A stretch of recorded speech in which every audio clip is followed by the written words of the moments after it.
we'll see where we go from there. So I'll turn it over to Ms. Nemes. Thank you.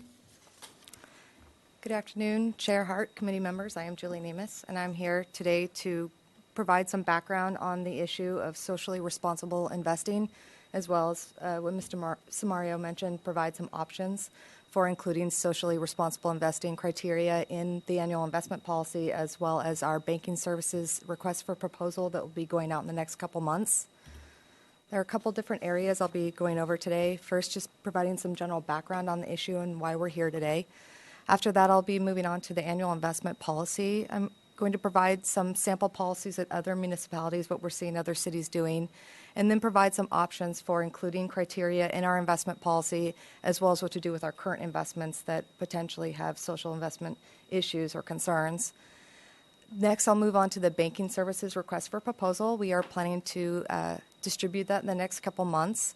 I'll provide some background and framework for why we are issuing a request for proposal, and then as well as provide what other cities are doing, what criteria they might be using, and then the options for including the criteria in our banking RFP. So first, just some general background on why we're here. Mr. Samario did give some background already, but over the last couple months, we have heard a lot of community concerns about some of the investments currently held by the city. They're primarily related to the certificates of deposit, certain certificates of deposits and certain corporate notes. There's also been some concern raised with our banking relationship with Union Bank, and that's largely related to the Dakota Access Pipeline and their environmental policies or environmental or what they might be investing in or funding. It's actually Union Bank's parent company that provides the financing to Dakota Access Pipeline. We've also heard concerns or requests from the community regarding adopting a socially responsible investment policy. So that's kind of the framework of what started this and why we're here. Then on May 23rd, at that Finance Committee, Mr. Samario provided a little background on the issue, and at that time, Finance Committee did direct us to investigate different options for including criteria in the investment policy. Before I get into some examples of what other cities are doing, I thought it'd be helpful to look once again at what our composition of our portfolio is.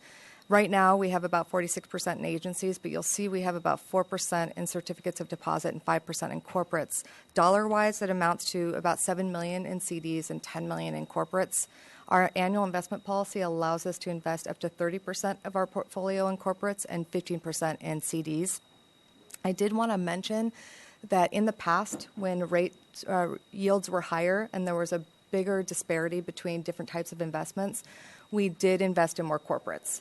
So that number would, rather than be $10 million, would be upwards of $15, $20 million in corporates and a larger percentage of our portfolio. So just to state the obvious, the focus is really on the corporates and the CDs because it doesn't really apply to any other categories which are much larger in terms of our portfolio. Do you know, just ballpark, what sort of the high benchmark for corporates was as a percentage of the portfolio? At one point, we were close to 30%. And we're close to 30. We weren't at 170 million, but okay. If we were 140 million total, 30% of that would be 45 million, perhaps. Thank you. So before I look at some options we've been able to identify for Finance Committee today, I thought it'd be helpful to look at what some other cities are doing with their annual investment policy. The next few slides do go over what I found with other cities. The first being the city of Portland. The city of Portland has taken a slightly different direction than most other cities. They actually created a socially responsible investment committee several years ago, and that committee was required to look at certain concerns when evaluating companies. Those would be environmental, health, labor practices, ethical concerns, tax avoidance, extreme market dominance, and human rights violations. And the committee was tasked with developing a corporate securities do not buy list. That list was then presented to the council for review and approval. However, in 2017, council actually decided to just eliminate investing in corporate debt entirely. So the policy does allow investing in certificates of deposit with banking institutions, but no longer allows for corporate debt. I did want to note that they did not divest of any of the existing do not buy securities, so they are still in their portfolio, and I assume they're being held to maturity. I've not seen any action to divest of those. City of Monica took a slightly less severe stance, I guess I would call it. Their policy does include a section on socially responsible investing. It does require investing in entities that support the environment, equality of rights, and promote community economic development, and it restricts any investments in companies that are involved in fossil fuel or the funding of fossil fuel companies, tobacco, weapons, military systems, nuclear power. It also required that What didn't require. What happened was recently in 2016, they came back and based on what happened with Wells Fargo, with a lot of the information that came out and the fines, staff went back to council and recommended divesting of Wells Fargo. In 2017, council made the decision to divest of all banking relationships and investments with Wells Fargo. And Wells Fargo was the City of Santa Monica's bank. So they are currently looking to replace that bank right now, and they are divesting of any investments. Next, the City of San Francisco and City of Palm Springs, they both adopted pretty similar investment policies with regards to social responsibility. It includes a section, however, it encourages investment in entities that support things such as fair labor practices, equality of rights, serving the local community, economic development. However, it doesn't exclude them. It doesn't restrict from purchasing investments in any of these companies. It only encourages. Basically, the policy requires an evaluation of the social responsible investing goals in conjunction with the safety, liquidity, and yield. If they can get a similar safe and investment that also provides the same liquidity range and the same yield, then they are to buy it as opposed to going with something that doesn't meet the goals that might provide a higher yield or more safety. I did want to point out that, as I mentioned, there are no companies that are explicitly forbidden.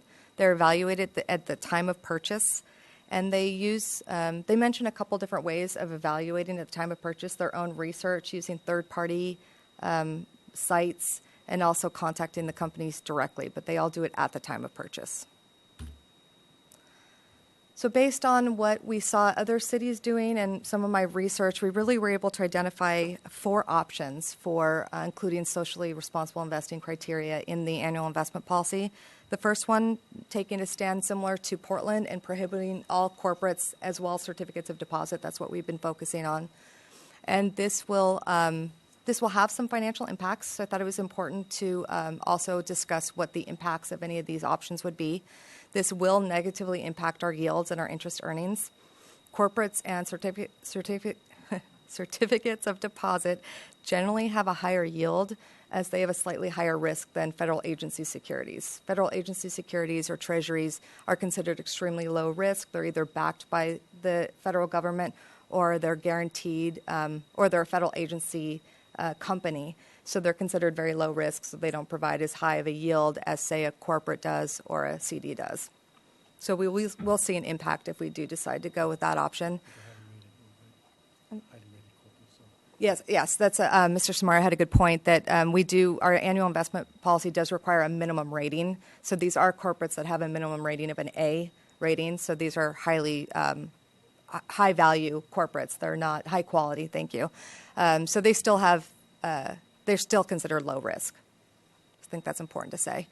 Option 2 would be to include a section on SRI which explicitly restricts the type of companies based on their actions, whether it be environmental, funding of the Dakota Access Pipeline, whatever socially responsible criteria the Finance Committee would like.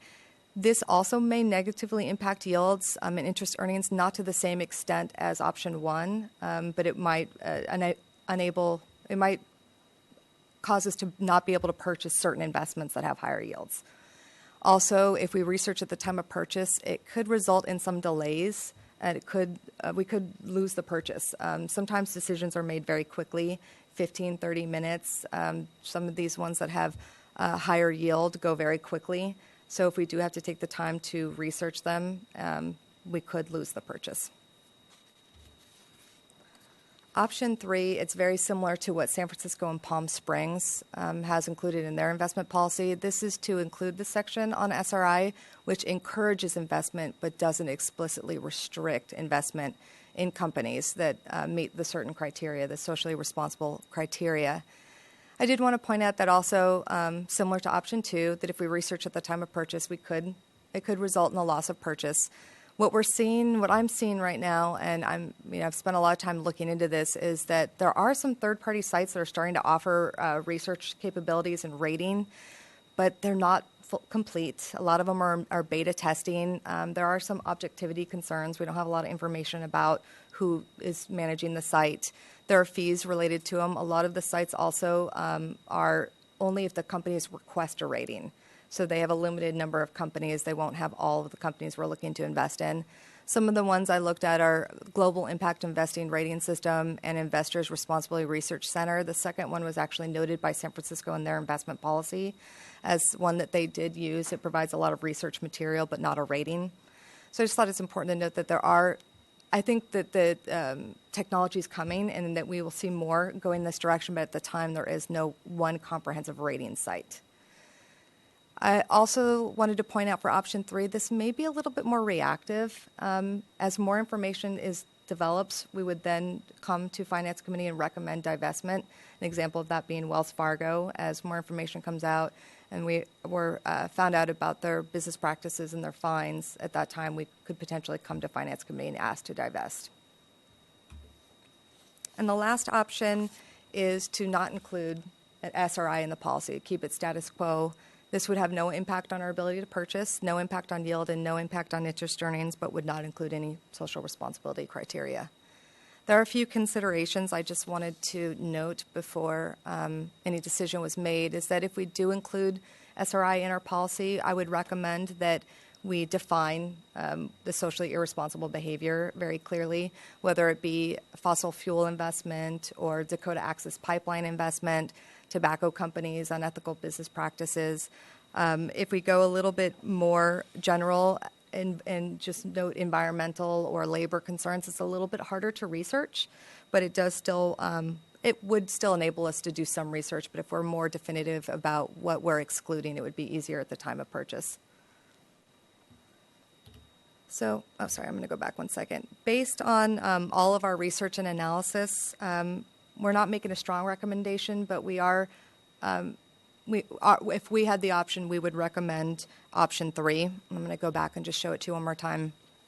This is to include a section on SRI that encourages investment but doesn't restrict any investment. And that way we can evaluate every purchase based on liquidity, yield, safety, and SRI all at the same time and make the decision at the time of purchase.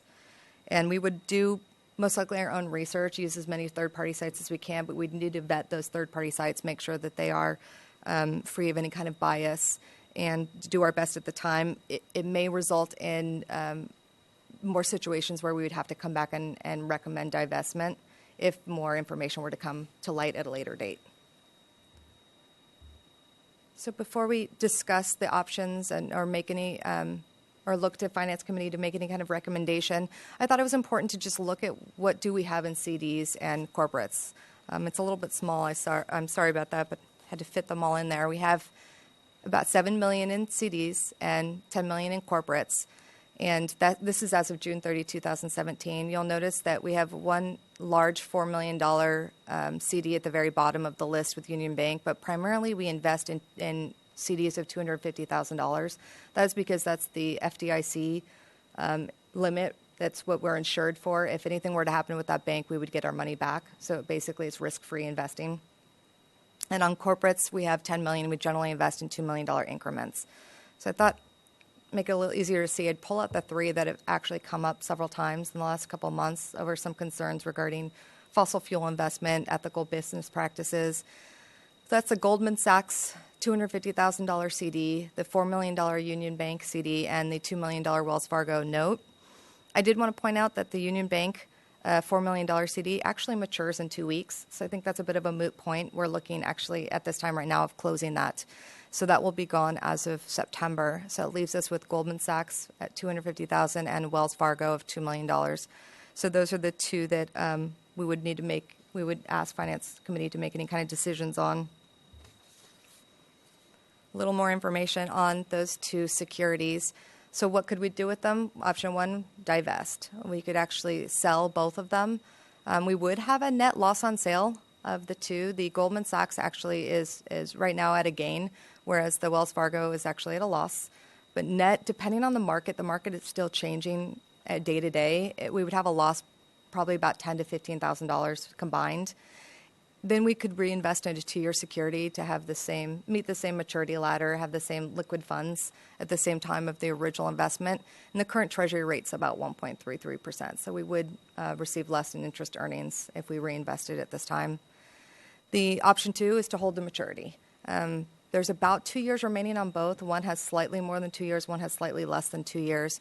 So if we held to maturity, we'd have no loss on sale and no lost interest earnings, but we would have to hold them for those last 2 years. So I thought that rather than moving on to the banking part of the presentation, it would be helpful to stop at this point. And staff is looking for direction from Finance Committee on including socially responsible criteria in the annual investment policy that will be reviewed and adopted in September. And also any direction on the 2 outstanding investments, whether or not to divest or hold to maturity. And I can answer any questions you may have at this time. Committee members have any questions? Councilmember Dominguez? So what is, so at this point in time, you're the one who picks the investments, and then Mr. Samario does the final approval. Is that kind of the short version? That is correct. So what is your kind of implicit socially responsible policy when you're looking at these holdings, or when you're looking at potential holdings? What's kind of going through your mind, or what's in your heuristic or algorithm? So right now, when I make any kind of corporate purchases or a CD, they're a little bit different. So with a CD, I don't look at any socially responsible investment criteria. We look at risk and financial yield and safety, liquidity. $250,000 is what we're buying now because it's 100% risk-free because it's FDIC insured. In terms of corporates, we generally look at what LAIF invests in. We have a lot of money with LAIF, with state LAIF, and we look at what they generally invest in and try to mirror, at least somewhat mirror what they're doing. But I don't look at like specific socially investment criteria since it's not in our investment policy. Okay. And regarding Union Bank, how did we end up with $4 million if $250,000 is all that's insured? So in the past, previously in our annual investment policy, we didn't have the $250,000 where we didn't have to look at a rating. So that CD is highly rated. It had a minimum rating. And in the past, we would invest in denominations of $2 million or $4 million in CDs if they met the minimum ratings, whereas we changed the policy, I believe it was 2 years ago, that allowed us to invest at that $250,000 threshold regardless of a rating since it's fully insured. So that's what we do now. That way there's no risk. So we go $250,000. The $4 million was from 3 or 4 years ago, but it's a high rated CD. That was from 2012? That's the purchase date listed here? Yeah, 2012. Okay. Yeah, it's a 5-year CD. So it just predates the $250,000 guideline? Correct. And is that a guideline, or is that a hard and fast policy? That is in our annual investment policy that we can invest in anything up to $250,000 without a rating.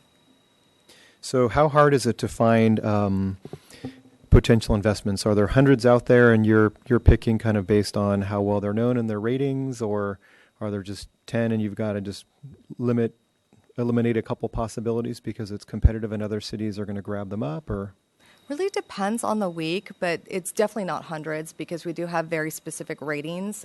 We require a very high rated corporate or CD. If it's over the $250,000, we still can go over $250,000 for the CD if it's rated appropriately. Because of that high rating, it does limit what we can invest in pretty significantly.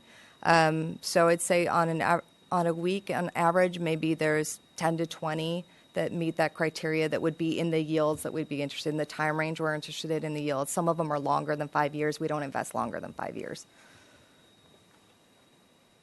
One of the biggest things that restricts our options is we try to fill gaps in our ladder, our maturity ladder. So we're always having things mature throughout the 5-year period. So we may get a good piece of a good security, but we will say, we're too heavy in this one term, so we don't want a 3-year, we want a 2-year. So that oftentimes narrows those options. That's a very, very good point. We follow a 5-year maturity ladder and make sure the most important, we have 3 principles is safety of our portfolio, liquidity, and then yield.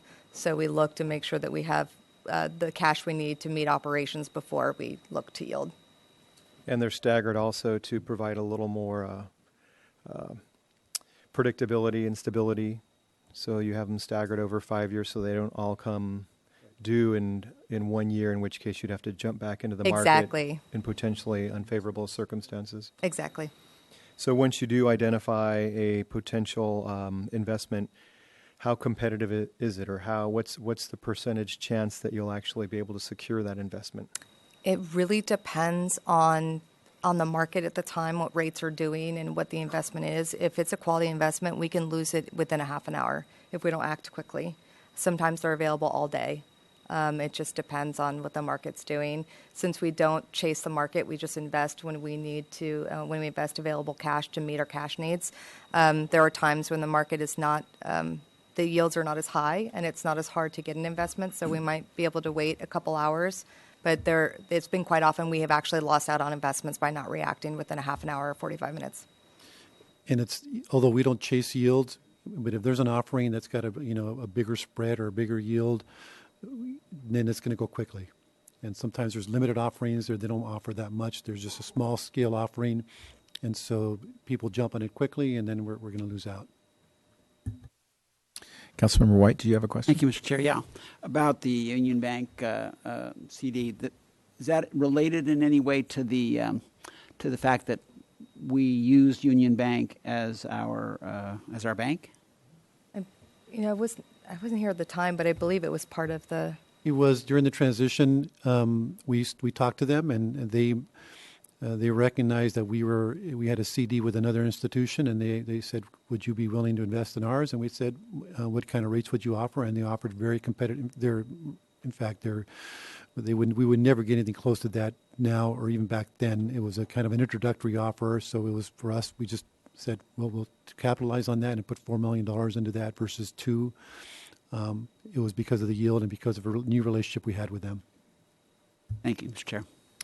So we have the additional presentation about banking services, but we have a bunch of folks who I'm sure want to speak to probably both items, not just the investment policies, but the banking services RFP. So I don't know, depending on what the committee wants to do we want to have the rest of the presentation, then have public comment, or do we want to have public comment on this item, more presentation, and more public comment? Probably go through the whole presentation. Okay, is that fine with everybody else and everything? Great. Please go, Ms. Nemes. Okay. Thank you, Mr. Chair. So moving on to the banking services request for proposal. While Finance Committee did not direct us to specifically look at socially responsible investment criteria related to banking services for inclusion in the RFP, we felt that we should bring this back to you since we are addressing the issue, and we'd already planned on issuing a request for proposal. This is why we came today with some information. First, a little background. Our contract with Union Bank terminates in fiscal year 2018. It actually terminates December 31st, 2017. It also provides for annual extensions at the city's discretion. The city decided in fiscal year 2017 to issue a request for proposal for banking services for various reasons. Originally, the city was with Santa Barbara Bank and Trust for over 30 years, and Santa Barbara Bank and Trust was purchased by Union Bank, and we went with Union Bank and signed a 3-year contract in 2015.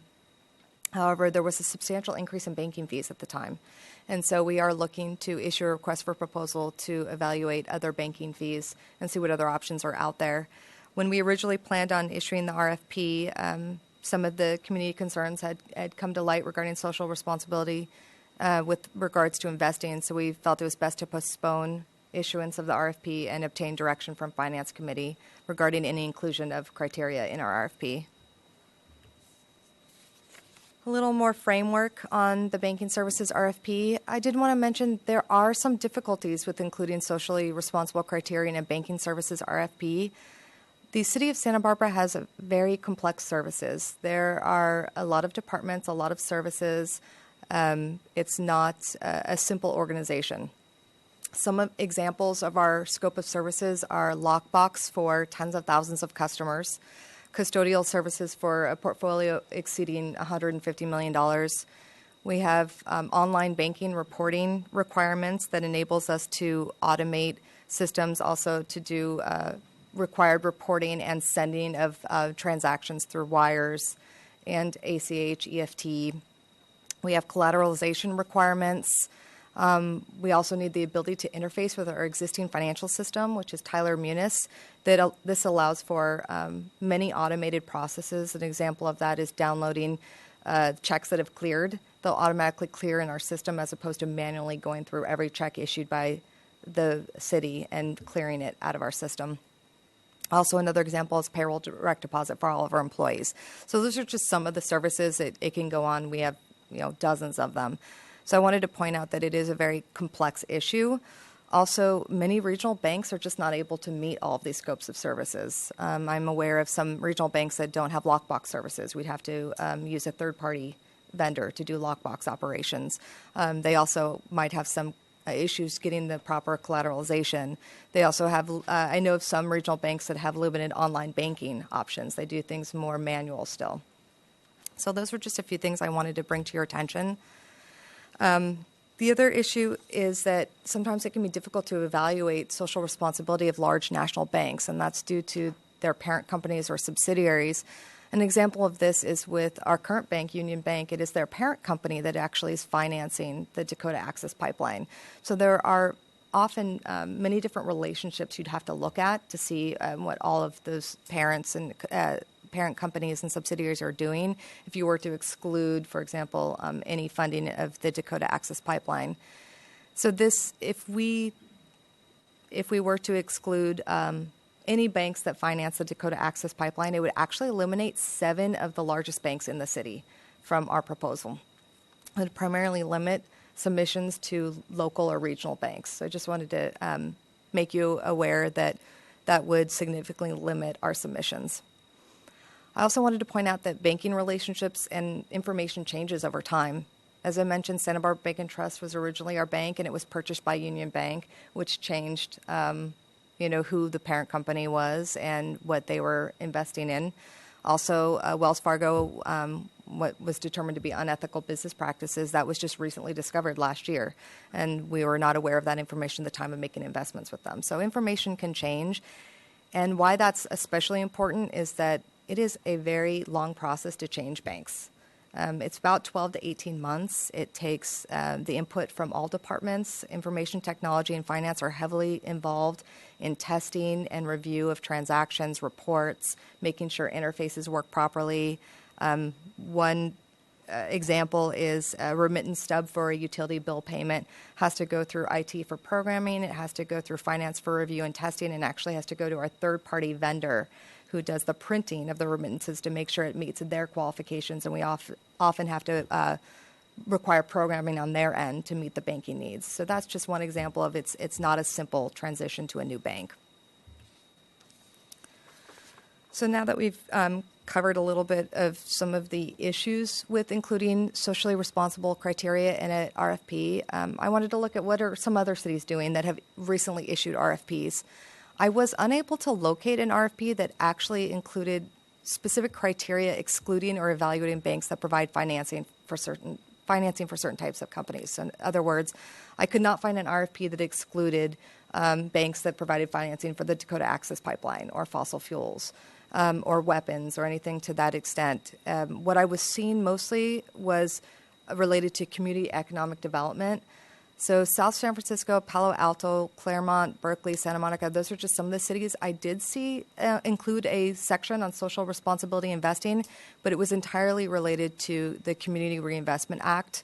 I shouldn't say entirely, some went a little bit further, but they all included the Community Reinvestment Act rating. Basically what that is the Community Reinvestment Act is a federal law that encourages banks to meet the credit needs of all the community. So including the low and middle income community, it requires them to do it, and then there's a rating of whether or not they're meeting those needs. So every bank will get a rating, whether there's 4, outstanding, satisfactory, needs to improve, or substantial noncompliance. And those ratings are readily available and can be researched. And those I'm seeing in RFPs of these different cities, some have assigned points to their rating. Maybe 4 points out of a maximum, 4 points out of 100 might be related to what rating they have, CRA rating, or they might have set a minimum rating for submissions, such as satisfactory or outstanding. I did want to mention that in 1 or 2 RFPs, They did consider business practices when evaluating whether or not there were any improper sales tactics or business tactics used, and whether some included that in the RFP, and then one also just included in their rating sheet, whether or not they believed the bank to be an ethical bank. The one thing I wanted to mention is that the limitation with this is that you could have a bank that would otherwise maybe be considered socially irresponsible, but because they're doing other things within the community, could have a high rating under this metric. So this is not really about social responsibility, environmental. It's just, are they doing a good job helping to invest in their own communities? Good point. So based on our research, looking at what other cities are doing and just understanding the complexities around including SRI in the banking RFP, we came up with what we believe to be 5 options for including social responsibility criteria in the banking services RFP. The first would be to just exclude banks that provide financing to the Dakota Access Pipeline or any fossil fuel companies. This will, as I mentioned before, significantly limit the submissions and the range of fees offered. It will exclude 7 of the largest banks in the city. It may also impact the ability for this the ability to meet the city's banking needs. I mentioned the complexity of the scope of services, and by eliminating all of the very large national banks, it could impact our ability to have all of our banking needs met, all of the online banking, the lockbox services. So I just wanted to mention what that might do by putting that in the RFP. The second option would be to exclude banks based on business practices, and that primarily, would look at somebody like a Wells Fargo that was determined to have unethical business practices and was fined.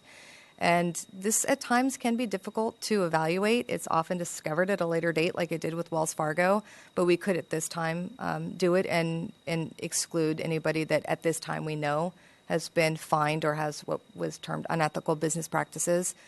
This could limit submissions. It will, we know, by at least one. Wells Fargo would be excluded in this case, and it would reduce the range of fees for at least one bank. There'd have to be more research for me to know if they would exclude more than one. It may impact the bank's ability to meet our needs, but it all depends on how many submissions would be removed. Third, rather than excluding anybody, it would be to include criteria on whether a bank provides financing to Dakota Access Pipeline and or has unethical business practices. We could establish a point system. Generally, the RFPs do have a point system. We could actually assign a certain number of points to this criteria, and it may drop some of the banks out of consideration, or it may not. It just depends on the point system used. Fourth option would be to exclude or evaluate banks only on their investment community economic development. This is what we were seeing with many, many cities, and that is what I was previously referring to as the Community Reinvestment Act rating. We could actually put either a minimum rating or assign points related to the rating in our RFP. The issue with this one is it does not address environmental, social, or ethical concerns. It really just focuses on community investment. And the last option is to leave the banking RFP as is and do not include social responsibility criteria in the proposal. This would have no impact on the number of submissions, so we'd have the largest number of submissions and the largest range of fees being offered. This would provide the strongest chance of meeting all of our banking needs, but it would not address any of the social responsibility issues or concerns that community members or Finance Committee might have. So at this time, we're looking for direction from Finance Committee on including social responsibility criteria both in the investment policy and in the banking services request for proposal, which we hope to distribute in the next month or two.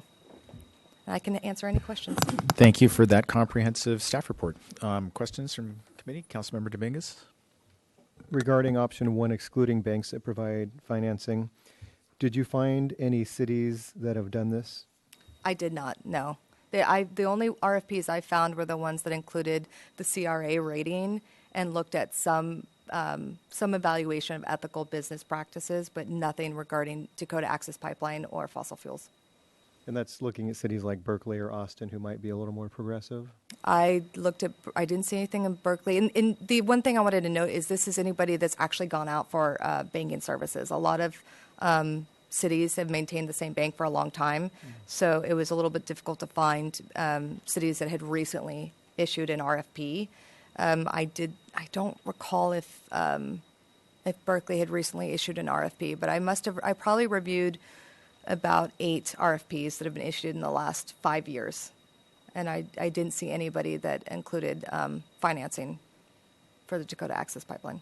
Great. And the other question I have is looking at your scope of services, the lockbox custodial services. So lockbox, is that just literally a box that's locked, or what? So lockbox services is for our utility payments. And what happens is the payments are sent to a center, a lockbox processing facility, where they are scanned and then applied to a customer's account. The payments are applied to the account. So the actual check comes in with the remittance stub and is applied to the account. And we pay a percentage of that to the processor? We pay fees related to how many they process. Okay. And I didn't notice anything in your scope of services for Bitcoin. No. Are we not moving our banking system to Bitcoin? No, we have no intentions of doing that. Just checking. Thank you. How long is the typical term of the RFP for a banking relationship? Are you thinking this is a 3-year, 2-year, 5-year kind of a? For a contract, once we Yes. enter into contract, generally it's a 3-year contract with renewals, potentially 1 or 2-year renewals, up to 5 years. Do you have? Well, I guess, if they're a good bank and we have a good relationship, I don't put a limit on it.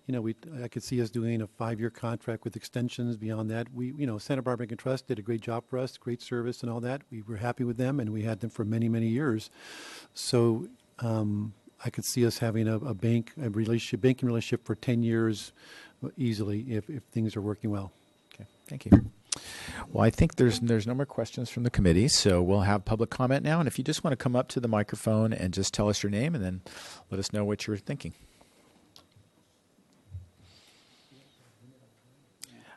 We should probably, if folks would limit themselves to a couple minutes, that would be great. We don't have a clock and timer, but we're all need to be back at 2 o'clock at the council meeting. So if you could be, if somebody else says something that you agree with, you can shorten your remarks and get us moving quicker.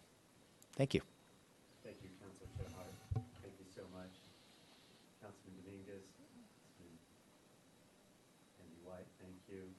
Mr. Smerson, Julie, thank you so much for this. Is this on? Nope, I guess not. They're ringing the bell. So.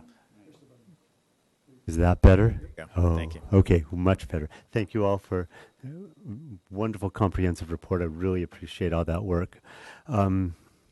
There are quite a few of us here, and we've talked a little bit about also the time restraints. So I think I'll be covering most of the general points, so you won't be expecting a large line, although I do encourage anybody else to make their comments as they wish. My name's Emiliano Campobello. I'm here on behalf of myself and the Santa Barbara Standing Rock Coalition. We've been working towards divestment and encouraging the adoption of a SRI policy for our city since, I guess it was February we first started with that. You all have received the letter of endorsement that we've been circulating in the community regarding divestment from the banks that are funding the Dakota Access Pipeline. But I'd like to just take a couple minutes and read that. It's about a page and a half, and so that should cover quite a few issues. This past November, you introduced and passed a resolution of solidarity with the Standing Rock Lakota Sioux tribe that we, the Santa Barbara Standing Rock Coalition, presented for your consideration. On behalf of our Chumash elder-led group and alongside a growing list of trusted local organizations opposed to the Dakota Access Pipeline, we want to reiterate our profound gratitude that you and Council have passed resolution number 16-065. Since the concerns and rationale presented in this resolution remain relevant, we believe the logical and honorable next step for our city to take would be to take this gesture of goodwill and divest its holdings from financial institutions that fund the Dakota Access Pipeline. We must remember that frontline communities, such as the Standing Rock Lakota Sioux tribe, as well as the other 17 million people downstream from the proposed pipeline route, suffer disproportionately from dirty energy development and infrastructure. They are now even more likely to suffer from health problems as a result of water contamination since the Trump administration issued the permit for the Dakota Access Pipeline's completion, which has already leaked twice and the administration is now dismantling environmental protections on a federal level. The decision to reroute the Dakota Access Pipeline away from endangering the predominantly white city of Bismarck, North Dakota, serves to demonstrate a continuation of inequality and systematic genocidal policies. Without clean water, people die. As the resolution states, the city has an ongoing duty to maintain a positive relationship with our Chumash community. It is therefore vital that we follow up with meaningful action beyond our words that have been stated for support for First Peoples, the First Nations of this land. We would also like to acknowledge the important decision Council made on June 6, 2017 to commit to a 100% renewable energy goal by 2030. We hope Council recognizes that divestment supports this goal. The purpose of increasing renewable energy reliance is to decrease reliance on dangerous fossil fuels. The purpose of divestment is the same. We do not support fossil fuel projects that make climate change worse, especially when such projects violate indigenous treaties and threaten to poison the drinking water supply for vulnerable communities. Let's not forget that Santa Barbara remains susceptible to and continues to suffer from the same threats posed by the fossil fuel industry, as noted in the resolution of solidarity with Standing Rock. Finally, it would be a contradiction for the city to claim the 100% renewable goal while simultaneously banking with and profiting from financial institutions subsidizing fossil fuel expansion. Therefore, we feel we should not fund these projects. The city presently has business with 3 financial institutions with direct ties to the Dakota Access Pipeline, which goes against the spirit of the Solidarity Resolution from November, as well as the most recent Renewable Energy Resolution. These banks are Wells Fargo, Goldman Sachs, and Union Bank. Wells Fargo has an estimated $467 million invested in the Dakota Access Pipeline through loans and credit guarantees. Goldman Sachs has over $243 million invested. Union Bank's parent company, Tokyo Mitsubishi, has over $548 million invested in the pipeline. Profits that Union incurs from the city's banking business becomes capital that physically builds the pipeline that resolution number 16-065 opposes. Continued business with these banks would be a misalignment of our values as a city. We urge you to divest from the Dakota Access Pipeline financiers, and we continue to insist on the adoption of a socially responsible investing policy. We applaud that the City Finance Committee has unanimously reacted positively to our call for an SRI by requesting their finance staff on May 9th, 2017 to research SRIs and to return with their recommendations. Doing so would simultaneously be a practical extension of the stated intention of the Standing Rock Solidarity Resolution, would support the city's Climate Action Plan of 2012, and help us to achieve our 100% renewable goal. Thank you for considering divestment from DAPL financiers, the implementation of a socially responsible investing policy, and for your ongoing expression of solidarity with the indigenous peoples.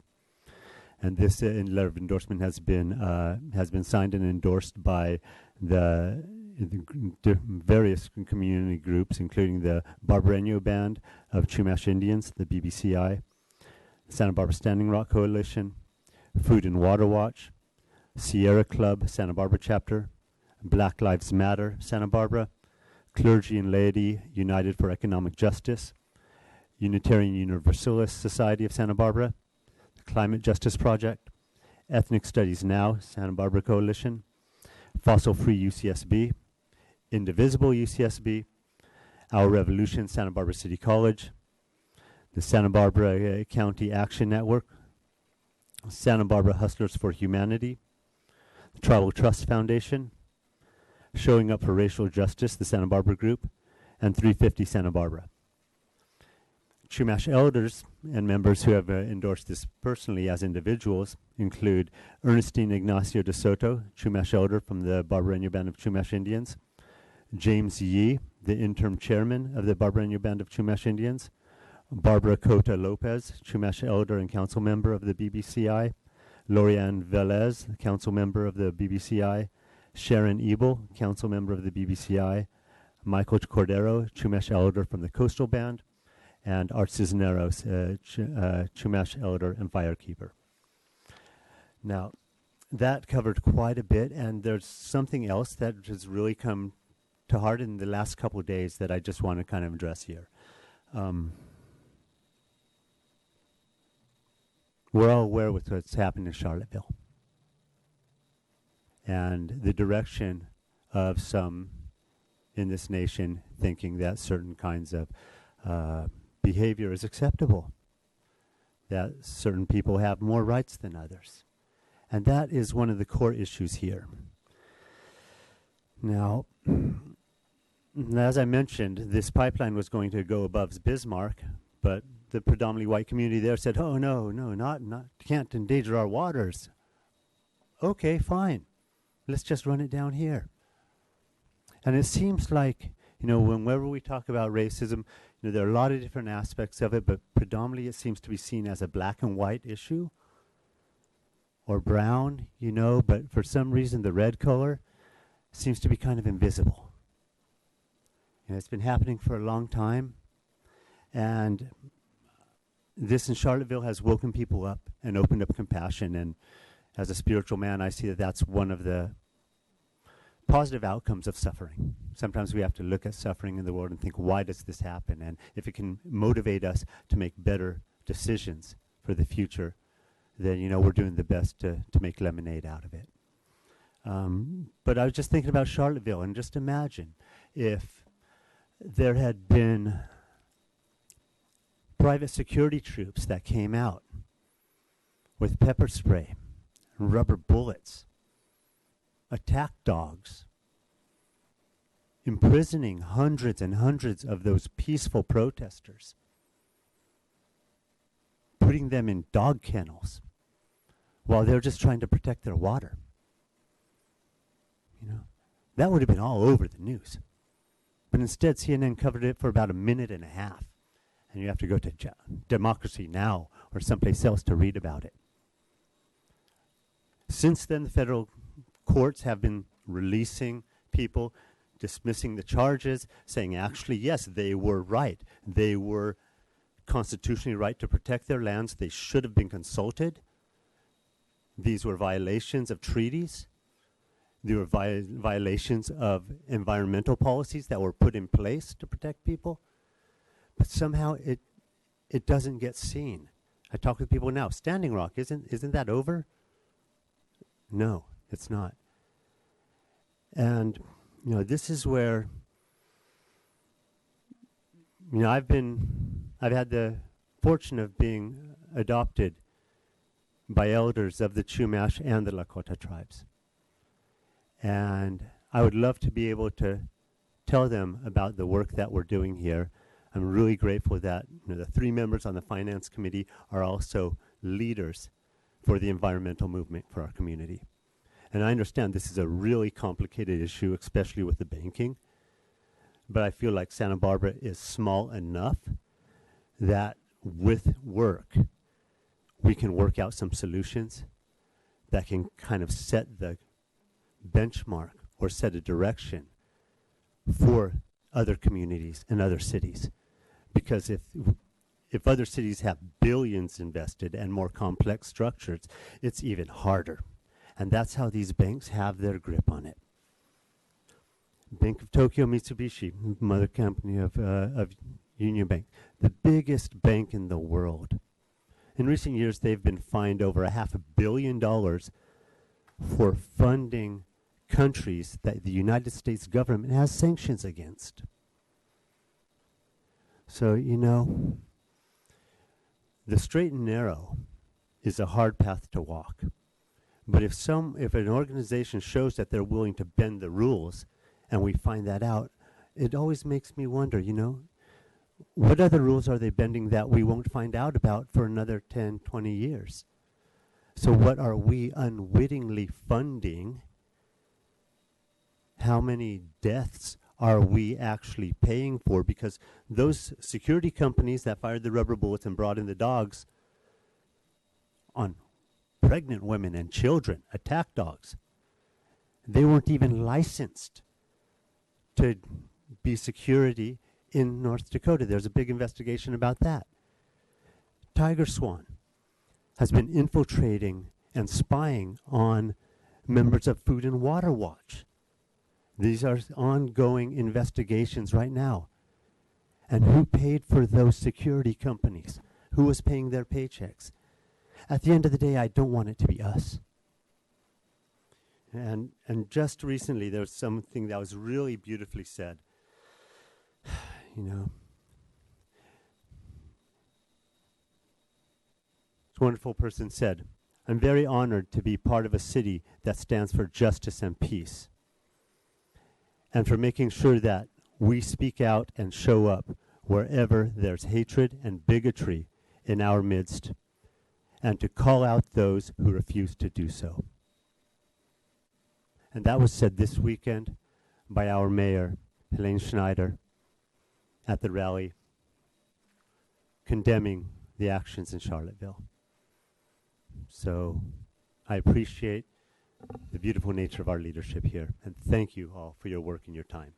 Thank you, Mr. Campobello. Appreciate that. Anyone else want to follow that?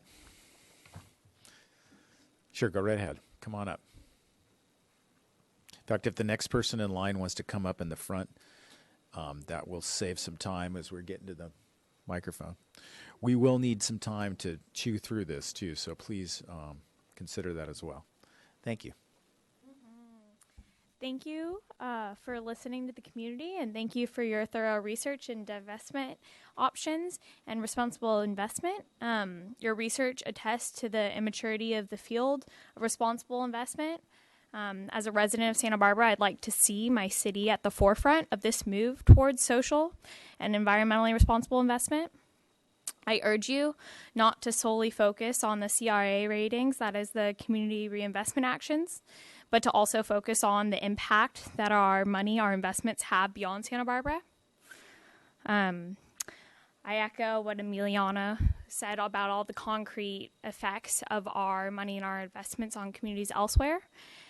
And remind you all, as you probably don't need, but that we live in a frightening age of climate change and under an administration that's astonishingly has no regard for ethics. So thank you for considering these options, and I'll be following and watching your decisions. Thank you. Thank you for your comments.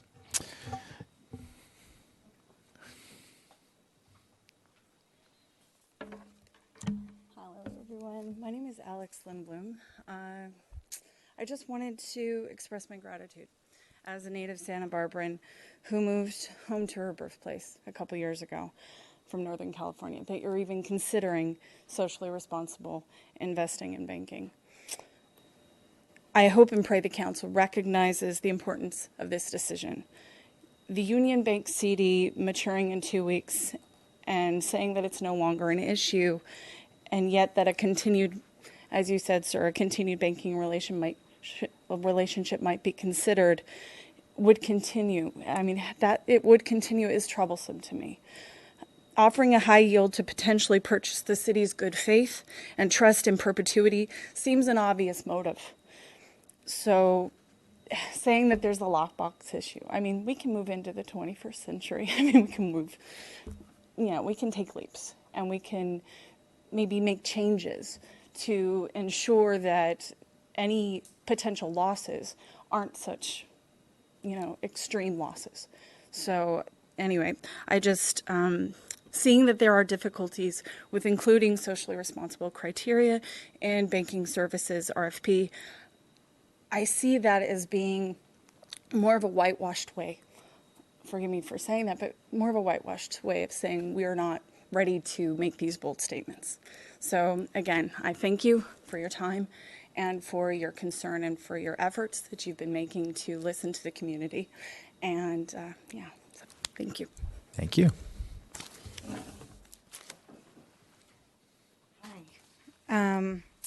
Thanks very much for your time and for the forum. It sounds like there are two, and thank you for a really enlightening presentation and informative presentation about two pretty important issues. And I think it's safe to say that no one in this room is against our city having more income. I think more income is great. And I think it's also safe to say that everyone in this room is probably in favor of having our investments be more in favor of socially responsible companies and organizations. And then the question is, how do we reconcile those two things? And everyone's trying to figure that out. You presented three models: the Portland model, the Santa Monica model, and the San Francisco Palm Springs model on the first topic, which was, do we want to do a socially responsible investment policy directive in the policy? And to me, if Portland can do it, then, shoot, we're Santa Barbara. We should be able to do it. The arguments against doing it seem to be that it's tough and unwieldy and hard to implement, and we might make less money. So right. Okay. And then there's the San Francisco and City of Palm Springs thing, which really has no teeth to it at all. In other words, it's kind of like nice words, but it doesn't actually require any different action. And what I heard you saying is that part of why we don't look at the social responsibility of companies we invest in now is that's not in the policy. In fact, it would be kind of irresponsible to do that, because the current goal is to maximize returns and minimize risk, and those are the only policies. So if people who are inclined to go for something more socially responsible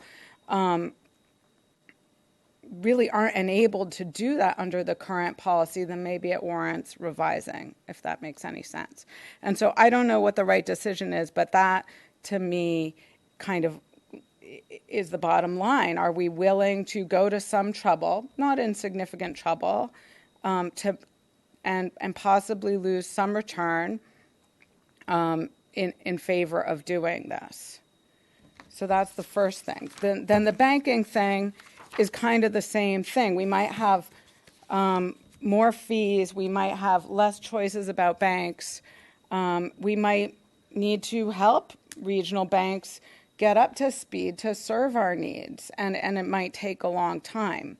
So again, the question is it worth it?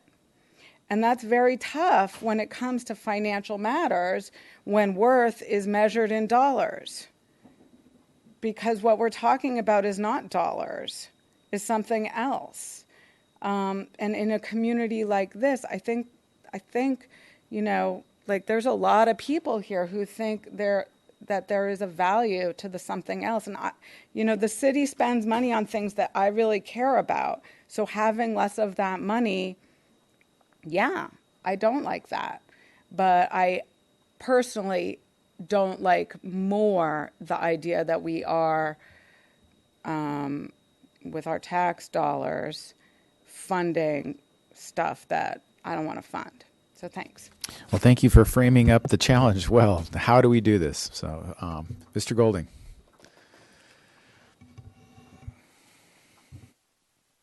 Morning. Is it afternoon now? Good afternoon, everybody. Can everybody just hold up their little green papers real quick, just to be like, hey, we're the community. We want divestment from Dapple Banks. I know you guys already know what we want. I won't repeat what anybody else said. One thing is, I'd go for the strongest options, lose a little bit of money, go hard. RFP, cut those 7 banks, look at maybe the county credit union or, I don't know, something cool like that. Or something that we never really spent, I think, enough time in dialoguing with you guys about was potentially creating a municipal public bank in Santa Barbara that would just serve all the, woohoo. All right, conversations about state banks are kind of, those conversations are going on the state level a little bit, or not a little more than a little bit. I think part of it is like marijuana money and other stuff, but all the criteria that you had listed, Julie, whatever it is, the lockbox and like all the other stuff I don't really understand. I'm sure that if we created a public bank, we could just plug those things in.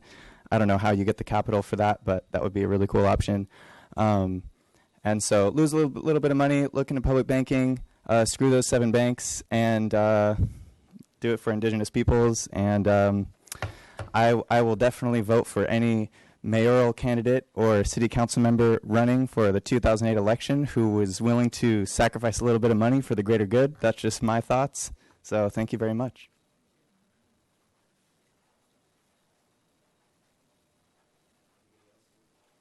Is there anybody else that wants to speak after this speaker? Then hurry up and get in line, because we're really going to be tight here. And honestly, I think we're gonna run out of time, because we need to talk, and then we need to get to the council meeting at 2. So I think, just out of your interest, our shared interest in finishing up this item, I would urge you to, do you want an socially responsible investment policy, or do you want to talk? So think about that, please. I am delighted to represent the older white demographic, which I've heard about, and that you've been happy to see them at some of the meetings. So here we are. And our world is in a crisis. Our environment is going to hell in a handbasket.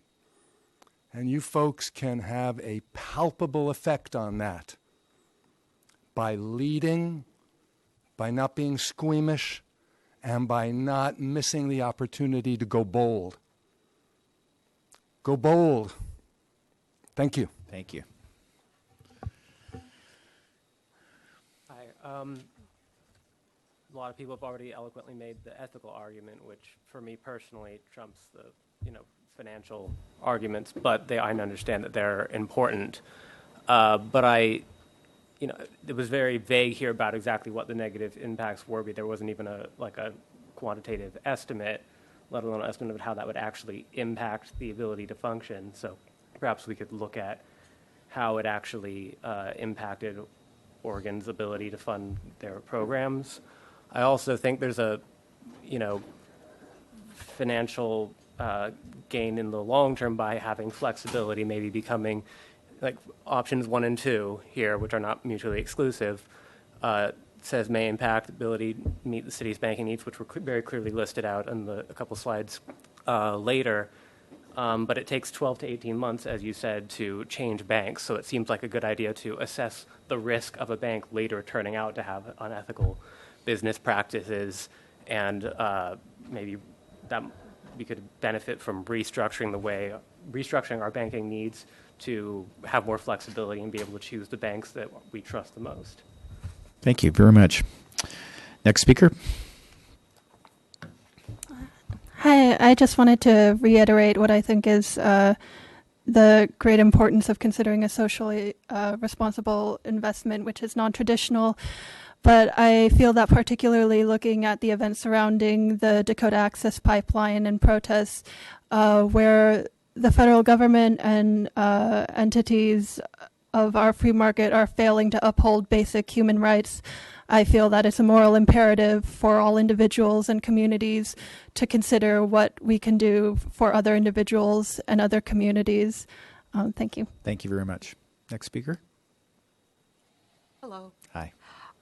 I just wanted to point out that as the Finance Committee, you need to be responsible for finances, and that part of that responsibility is a social responsibility. It's not just the numbers, and I hope you keep that in mind. I also want to point out there is a background or history for doing this, because the city already is socially responsible in hiring contractors. So this is not an unusual request, an unusual consideration. And I'd also like to suggest that a community bank would help a lot of people who are concerned about this, because we all have the same problem of wanting to divest and of not knowing what bank we want to support. We would love to support the city. Thank you. Thank you. And the last speaker. Hey, Gotta really be fast here, folks. I want to first thank you all for putting the information together. Should hold this up. Putting the information together, and thank you guys for wanting to hear this. I just wanted to piggyback off of what I believe Emiliano said earlier in regards to what is being financed by Wells Fargo and Goldman Sachs. These aren't really angelic organizations. They're at the very, very least vulture capitalist organizations, and in my view, at the most terrorist organizations, because they do support, the dogs attacking people and things like that. And so just for me personally, and I think many people in here, doing a deal with the devil to profit short term may not be the best thing to do. So yeah, with that, I'd really encourage divesting and supporting the people over profit. Thank you. Thank you. Hi, thank you. I'm Sarah Mayani, and I just wanted to point out that the UC system, as I understand it, divested from Dakota Access Pipeline, so they might be a model to look into. And also that there is no mystery now about this particular issue, and I understand sometimes, information isn't available. But in a case where there is no mystery, I think it's the responsible thing to do to act. And I think that a lot of people are aware of the issue here, the controversial and damaging aspects of these investments. And so while it takes time to research the existing rating systems that you mentioned, it seems to me that there will be more rating systems available. I think that there's a lot of interest in this nationwide. And so I guess I don't accept the premise that we would necessarily be losing money, even in the relative short term. I just think that banks are going to have to be accountable to people. So I guess one thought is to potentially research not just the RFPs, but the ways that people are making responsible investments and maybe have been for a long time. So those are the things I wanted to say. Thanks. Thank you very much. Okay. I don't know that we have enough time to do this. I think we could try to start and do something. I don't know. It's up to you guys. We have probably 5 minutes now. And unfortunately, we're not having a meeting of the Finance Committee for another month. So council's dark until the beginning of September. What is the pleasure of the committee? I could start by shooting off some motions and see if I have support or not. All right, let's just try and see how far we get. So on page 5, the first set of options we have, I would recommend the option that I think staff also recommended, which is option 3. Include a section which encourages investment in socially responsible companies. So my motion would be to ask staff to design something under this option to bring back to the full council for discussion and possible implementation. Well, let's bring it back to the Finance Committee because I don't think we're really going to have time to chew on this very well. But I see your point. Your motion is to pursue regarding banking option 3. Councilmember White, you have a comment? Well, I think that was the investment option, not that's the banking. investment Is that the investment option? Okay. And I'll second that. And I do ask, though, that the part of that would be that staff look into the UC policies that were mentioned by one of the speakers is there a model out there that we can follow with? But I agree with that, so I second it. Do you want it to go to Finance Committee or? It should come back here. I think we really need to. Again, we're just quick draw here. We're stating we're laying out something, and then I'll amend my motion to bring it back here. Yeah, okay. Great. Any other comments? I do want to point out we're going to be back on the 12th anyway to adopt our investment policy. We have until September 30th to adopt it, so we can bring that sort of or on some that date. Suggested language that could be adopted theoretically. Okay. Any other questions? Any other comments? All those in favor say aye. Aye. Opposed? Abstain? That passes. Councilmember Dominguez? on page 7 regarding the current investments, I would make a motion for staff to pursue option 1, which is divestment. And that would be for the 2 that aren't expiring. So I would leave Union Bank to expire. I guess there probably wouldn't be time to do much there anyways. But so my motion would be to divest from Wells Fargo and Goldman Sachs. Is there a second to the motion? I'm struggling with that one. No, please, we got to really be fast here. I'll second the motion. Is there any discussion? Well, I do feel like, first of all, the changing direction, I think, is the most important thing. That in going forward, we are not going to be investing in these things. And I'm also concerned about every $10,000 that we lose. Let's go to the food bank. So we take the money out of the food bank. We take the money out of the kids' summer programs. Where does this money come out of?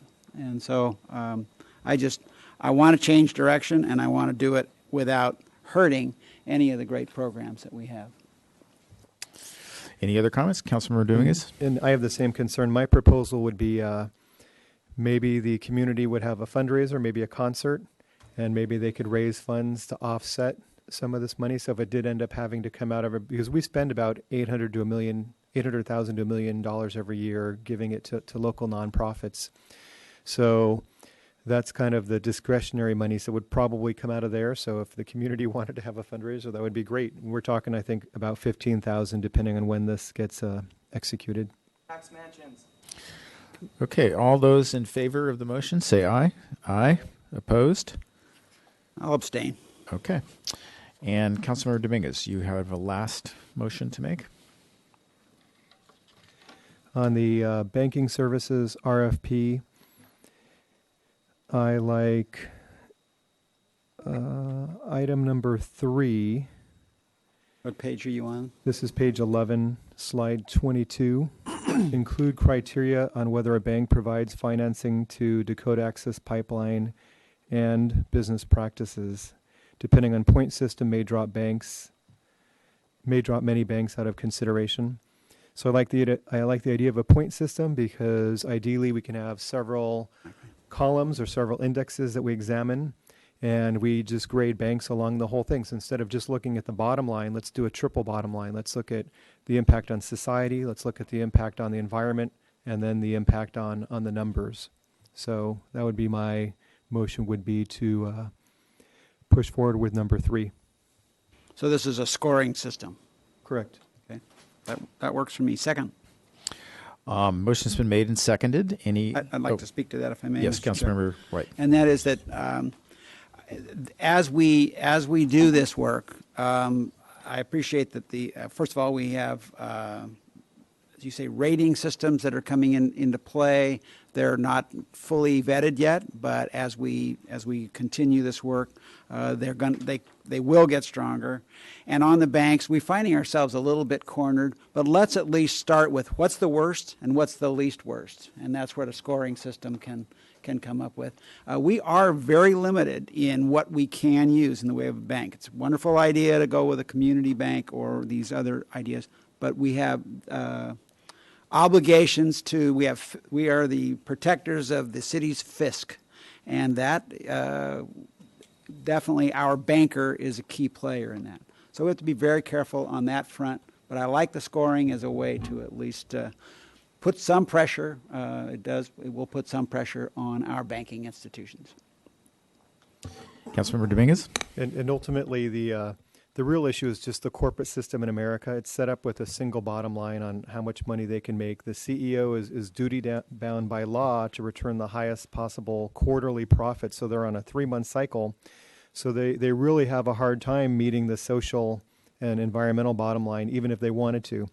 So we're struggling to find investments that are profitable, yet are not in the social sector being nonprofits and government. So it's a fundamental dilemma because of our American corporate system. So I encourage you all to speak with your legislators and try to fix the whole system, because we're going to struggle as a little city within this whole system that's not necessarily serving our ends.